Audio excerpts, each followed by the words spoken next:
What's up, my comic comrades? Today we break down the devil of the Marvel Universe, Mephisto. He is one of the many powerful Hell Lords in the Marvel Universe who, in addition to long moonlit walks along the Lake of Fire, loves tormenting souls in his hellish landscape. He's also a major character that previously seemed almost inevitable to be introduced into the MCU. But now, with all the changes, who freaking knows? Well, if they're not going to do it, we'll do it ourselves. So sit back and relax as we're about to break down everything you need to know about Marvel's most infamous demon. Mephisto was created by Stan Lee and John Buscema, first appearing in Silver Surfer issue 3 in 1968. That's right, the first time we ever saw him, he went up against the Silver Surfer. Mephisto isn't technically the devil, aka Satan or Lucifer, but he pretty much acts exactly like him. He's a demon lord who's after as many souls of the living that he can get his demonic hands on, and he's willing to cheat, steal, and lie to get all the souls he can. And being a supernatural demonic being, he has incredible power. For the most part, only characters on par with the likes of Doctor Strange are able to combat his skills, but we'll talk more about that in powers and abilities. As for now, let's take a look at his origin. Okay, simply put, the Hell Lords were created from the massive evil energy left behind when Demogorg, the God Eater, killed the Elder Gods. Mephisto was created alongside Thog, Lucifer, Satanish, and more. He's been around for eons and even ruled Earth way before the first celestial host stepped foot on the planet. Mephisto was actually the first Hell Lord to be created from the wake of mystical energy and is easily one of, if not the most powerful. He later drew inspiration from the biblical concept of the devil and governs a fiery pocket dimension he refers to as Hell or Hades, though not the actual hell of Christian belief, and makes contracts with mortals which are often not the fairest to claim their souls. You see, Mephisto strategically labels his realm as Hell to exploit the earthly notion of a single absolute evil being, commonly known as Satan,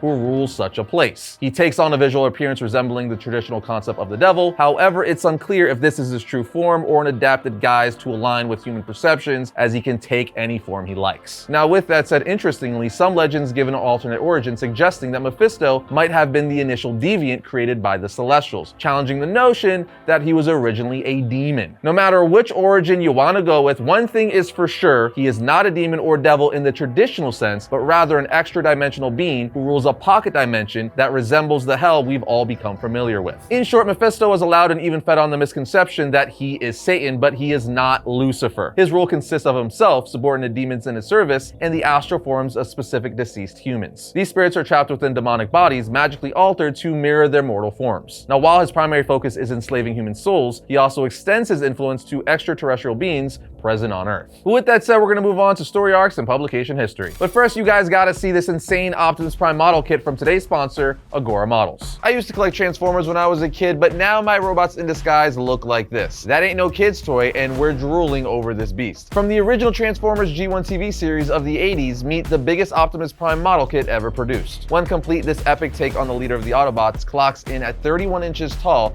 weighing 28.5 pounds, and is made of over 600 parts. It's also officially licensed from Hasbro and made from die-cast metal to provide a museum-quality model. But here's the thing, it's fully posable and has a ton of electronic features. I'm talking articulating joints that can be posed, his hands can point, clench his fist, or hold his blaster and energon axe. Optimus's eyes light up in 6 different modes along with his matrix of leadership, and his faceplate moves in sync with multiple sound effects and music clips, including some of his most iconic phrases. They really thought of everything. Agora Models is known as the home of big-scale modeling, so you get to build it. For me, that's one of the coolest parts about this kit. It's a subscription box. You get a new pre-painted piece every month, and after 12 months, the model is complete. And it's totally flexible, so you could stop and start anytime. We're actually going to be building ours over the next few months, and you better believe we'll be showing it off when it's done. But to snag one for yourself, just visit agoramodels.com/Optimus-Prime, and you'll get 50% off your first pack. No coupon needed. It's only available through Agora Models, so click our link in the description below and get your build on. Okay, to kick off Mephisto's story arcs, we're going to go back to his first appearance in Silver Surfer issue 3 in the story called The Power and the Prize. In the issue, we see that Mephisto has been behind the scenes for quite some time, but finally decides to introduce himself to the Marvel Universe. We learn that Mephisto's plan is to corrupt and take the soul of the former Herald of Galactus, the Silver Surfer, which he sees as the ultimate challenge because of how good he is. Pure at heart, if you will. So with the Silver Surfer recently being trapped on Earth and struggling with the complexities of human emotions and desires, Mephisto does what any demonic entity would do, and that is capitalize on Silver Surfer's vulnerability by presenting him with illusions and temptations to manipulate him, exploring complex themes like temptation and morality. But of course, by the end of the issue, the Silver Surfer's pure heart wins out, with Mephisto even saying on the second to last panel of the story,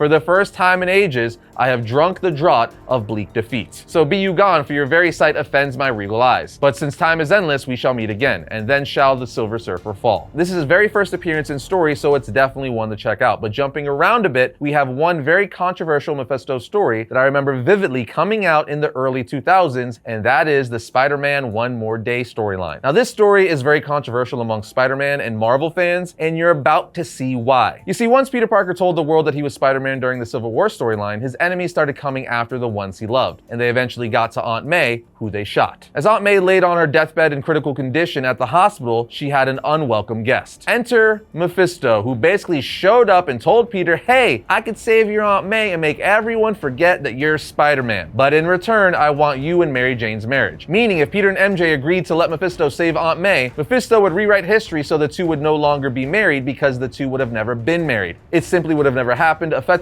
erasing several years of Spider-Man's continuity. And we learn that Mephisto wants to take away their marriage because it's the rarest love of all. Pure, unconditional, and made holy in the eyes of the one he hates most. Saying a love like yours comes about once in a millennia, and to take that away from him, to deny him, is a victory like none other imaginable. Yet again referring to God, his supposed rival, when in fact we know this is all just manipulation, playing Satan to them so he can just get what he wants. And it indeed works. Mary Jane forces Peter to agree to save Aunt May, at which point Mephisto rewrites the timeline so the two of them were never married, and everyone forgets that Peter Parker is Spider-Man. Again, this story was and still has been hated on for quite some time, as it erased several years of Spider-Man's story building and development for him and Mary J. But no matter how you slice it, it's crazy that Mephisto is the one responsible for one of the most controversial decisions made in modern comic book history. Moving along, we have another one of my favorites, and that of course is Triumph and Torment. We actually dove into the storyline a little bit ago when we gave you the history of Doctor Doom, and that's because the story revolves around Doctor Doom and Doctor Strange teaming up to fight Mephisto. If you didn't know, Mephisto was actually the one responsible for taking Doom's mom, quite literally holding her soul captive in hell. And every Midsummer's Eve, Doctor Doom tries to save his mother from Mephisto, going so far as to make a machine to do so. Well, after years of failed attempts, he decides he needs some help and seeks the one and only Sorcerer Supreme, Doctor Strange, to help him retrieve his mother from Mephisto. So the story focuses on Doctor Strange and Doom teaming up, going to hell, fighting Mephisto to try and retrieve the soul of Doom's mother. Mephisto then finds them trespassing in his domain and tells them nothing in Hades long escapes the notice of Mephisto. Pitiful fools, I reserve a very special circle of my kingdom for trespassers. But you are hardly ordinary trespassers, are you? He points at Doctor Strange, saying, I did not think you were foolish enough to enter my domain once more, sorcerer. I shall not allow you to escape this time. And Doom, I knew you would find your way here eventually. I'm impressed that you duped Strange into guiding you. Strange tells Mephisto, I am no one's dupe. I accompany Doom willingly. Doom then says, we demand to battle for the freedom of my mother's soul by my right of previous challenge. With this, Mephisto then laughs at him, saying, you demand by your right? My most sincere apologies. I thought you were mere mortals. I see now that you must be jesters of the most cosmic order. At this point, all hell breaks loose, and long story short, Doctor Doom ends up betraying Strange, which isn't shocking in the least, offering Strange's soul in exchange for his mother's. But Doom's mom is not happy about this, saying, with such a betrayal, you forfeited your own soul. Doom grabs his mother by the hand, saying, had I 1,000 souls, I would have gladly sacrificed them all for you. But his mom refuses to go with it, saying, I will not be a party to betrayal. I will not go with you, traitor. She continues to say, this is worse than damnation. You are no son of mine, as she turns to stone. At this point, Doctor Strange frees himself, and him and Doom tag team Mephisto to escape hell. Strange, being the good guy that he is, feels bad for Doom even though he betrayed him, but Doom is not having any pity and says, my mother's soul is finally free, with Strange saying, yes, but only at the cost of her love, or did you make that sacrifice willingly? It's a brilliant story, and I would say a must read. And the last arc we're gonna mention, but certainly not least, is probably the most iconic story Mephisto has been in, and that's because it's simply one of the most iconic stories in all of comic history, the Infinity Gauntlet. Now, we all know the story. Thanos seeks the Infinity Gems and Gauntlet to grant himself godlike powers to enforce his will wherever he sees fit. As far as Mephisto is concerned, he allies himself with Thanos, serving as an advisor and ally to the Mad Titan. Along the way, Thanos, driven by his love for death, uses the Infinity Gems to erase half of all life in the universe with the infamous snap of his fingers. This obviously causes cosmic conflict. Many of Earth's and the cosmos' mightiest heroes attempt to undo what Thanos did. And we learn the reason why Mephisto became the advisor and right-hand man to Thanos, so to speak, is because of his desire for more souls and power. Like I've been saying throughout this episode, all Mephisto wants is souls, and he saw an opportunity to exploit Thanos' action to get those souls, enjoying the chaos and destruction. There are way more Mephisto stories to talk about, and I'll give you some reading recommendations later, but now it's time for powers and abilities. Mephisto, being the extra-dimensional demon that he is, has a ton of powers and abilities. First and foremost, he possesses reality manipulation, meaning he can manipulate and alter reality much like he did to Spider-Man, erasing his marriage to Mary Jane and making everyone forget that Peter Parker was Spider-Man. So again, he could change the fabric of the world around him. He also possesses soul manipulation and bargains to trap and collect souls in his extra-dimensional realm for his own evil purposes. Dude is also immortal, not susceptible to conventional means of death, making him one of the most formidable and oldest beings in the Marvel Universe. He also has the ability to shapeshift. Usually he takes the form of a demonic figure resembling a devil or Satan, but can disguise himself as anyone he wants. Mephisto has the ability to teleport between dimensions and pretty much anywhere else he wants. He also has telepathic abilities, enabling him to read and manipulate the thoughts of others. As a powerful demonic entity, Mephisto has extensive knowledge of the mystic arts, allowing him to cast all kinds of dark spells, create mystical barriers, and all around tap into the supernatural, which makes him an incredible opponent against the likes of even the Sorcerer Supreme, Doctor Strange. A very useful ability that he has is he can influence people's emotions, being able to manipulate their desires, exploiting their weaknesses and vulnerabilities. And lastly, he rules his dimensional realm, which he refers to as Hell or Hades, and holds control over demons beneath him and the tormented souls he's captured. All in all, Mephisto is one of the most dangerous forces in Marvel. With that said, let's move on to some reading recommendations. Check out the previously mentioned The Power and the Prize story in Silver Surfer issue 3, the Damnation storyline where the Midnight Suns face off against Mephisto, the Spider-Man One More Day story, Daredevil 266, the Heart of Darkness story, Silver Surfer Judgment Day, Triumph and Torment, and lastly, but certainly not least, the Infinity Gauntlet. That should be more than enough to get everyone started. But there you have it, the history of Mephisto, a character that we're probably going to see pop up in the MCU very soon, perhaps played by Sacha Baron Cohen,